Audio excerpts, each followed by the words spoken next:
യെശയ്യാവ് 55:2 എൻ്റെ വാക്ക് ശ്രദ്ധിച്ചു കേട്ട് നന്മ അനുഭവിപ്പീൻ, പുഷ്ടഭോജനം കഴിച്ച് മോദിച്ചുകൊള്ളുവീൻ.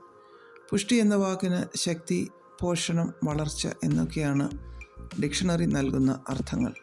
എന്നാൽ ആത്മീയമായി ഇതിനെ നന്മയായും തിന്മയായും വചനത്തിൽ കാണുവാൻ സാധിക്കുന്നു.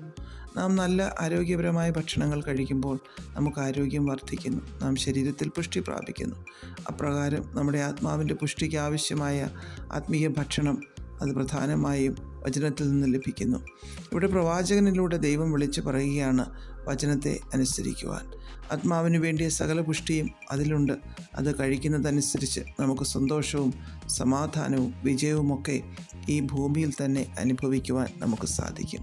രമ്യാവ് 31:14 ഞാൻ പുരോഹിതന്മാരുടെ പ്രാണനെ പുഷ്ടി കൊണ്ട് തണുപ്പിക്കും എന്നെഴുതിയിരിക്കുന്നു.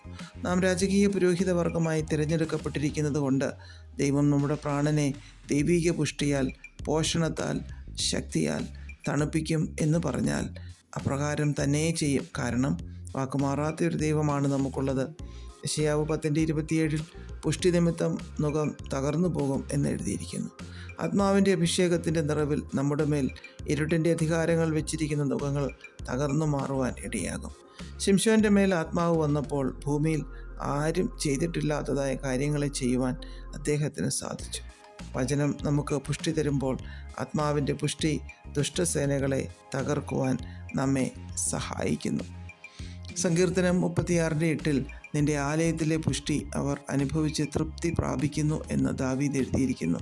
ആലയത്തിൽ നിറഞ്ഞു നിൽക്കുന്ന ഒരു ദൈവ സാന്നിധ്യം, വചന നിറവ്, ആത്മാവിൻ്റെ സാന്നിധ്യമൊക്കെ ഒരു ദൈവ വൈതലിന് പുഷ്ടി നൽകുന്നു, നമ്മെ ശക്തരാക്കി തീർക്കുന്നു, നമുക്ക് വളർച്ച നൽകുന്നു. സങ്കീർത്തനം 69:9 നിൻ്റെ ആലയത്തെക്കുറിച്ചുള്ള എരിവ് എന്നെ തിന്നുകളഞ്ഞു എന്ന് ദാവീദ് പറഞ്ഞിരിക്കുന്നു. ദാവീദ് തൻ്റെ ശക്തി മുഴുവൻ ലഭിച്ചത് ദൈവസാന്നിധ്യത്തിൽ നിന്നാണ് എന്ന് പലയിടത്തും വെളിപ്പെടുത്തിയിട്ടുണ്ട്. ആലയത്തിൽ വ്യാപരിക്കുന്ന ശക്തി സങ്കീർത്തനക്കാരൻ അനുഭവിച്ച് പലപ്പോഴും തൃപ്തി പ്രാപിച്ചിട്ടുള്ളത് സങ്കീർത്തനങ്ങളിൽ പലയിടത്തും നാം വായിക്കുന്നു. ഈ നാളുകൾ നമ്മുടെ വളർച്ചയുടെ നാളുകളാകട്ടെ. ആലയത്തിലെ വചനത്തിലെ പരിശുദ്ധാത്മാവിൻ്റെ പുഷ്ടി പ്രാപിച്ചെടുത്തുകൊണ്ട് ആത്മാവിൽ ശക്തന്മാരായി നമുക്ക് മാറാം.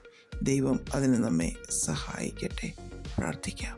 പ്രിയ പിതാവേ, ഞങ്ങളെ ആത്മാവിൽ പുഷ്ടിയുള്ളവരാക്കി ശക്തരാക്കി തീർക്കണമേ. യേശുക്രിസ്തുവിൻ്റെ നാമത്തിൽ ആമേൻ. God bless us all.